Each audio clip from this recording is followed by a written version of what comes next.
Hey, what's up guys? Cain here with a quick tip for R.B.I. Baseball. I'm going to show you the settings I use. I like to use standard for the fielding, modern for the control scheme, and then use standard or static ball height indicators. Now, I feel like this gives me the best baseball experience I'm going to get out of R.B.I. Baseball. Now, I'm going to tell you now, do not change these things from the menu and then try to view the control scheme. It will crash with 100% certainty. I've left that in here. I've done this now 4 times trying to record this video and just show you guys, kind of my settings, and it happens every single time. So be careful with this. I believe whenever the game shows auto saving, if you do any kind of action, including just trying to pull up the control scheme, it's just going to hard crash. So that's just something to be aware of. Now, the major changes I do is by doing the control scheme I use, it changes the modern fielding controls. That's the major change. So instead of the game being played by a single button and, having to press the direction of the base and then hit the A button, you can now use Y to throw to second, X to throw to third, B to throw to first, and A to throw to home.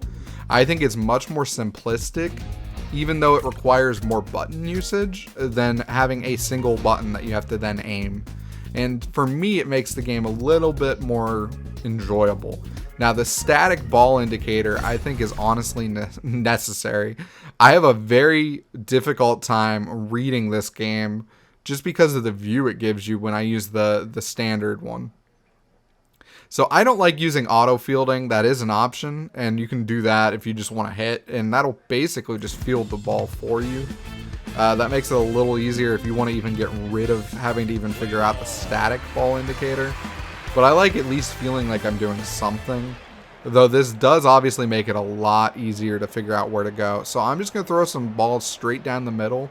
Kind of hope the computer can hit some just so I can show you guys how this stuff works. So that's basically what we're going to do here.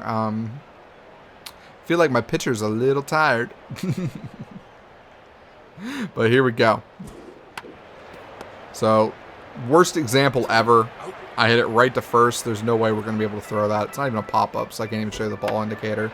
But here we go. That's the ball indicator. And that makes it a lot easier to tell on a lot of these. And now you can see I threw to first, through to third. And that's all with just a single button now. It's a little more simplistic for me. I think it just makes more sense. It's a lot easier to remember. Again, another good example here of the ball static indicator. It just kind of shows up. Obviously, everyone in this game has an absolute cannon. So, there's nearly a play at the plate there. I'm just going to let them hit a couple more, and we'll see what happens.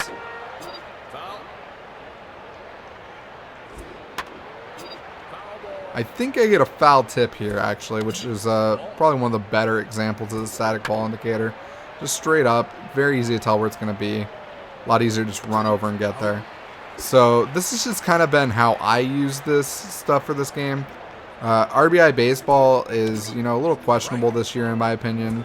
However, if you're a big baseball fan, you might be willing to overlook some of its shortcomings. And if you're going to do that, at least play the game the most enjoyable way possible. Now, you may not like the control scheme I use. There are some other options, so figure out what works for you and what you enjoy. Thank you guys so much for checking out this video.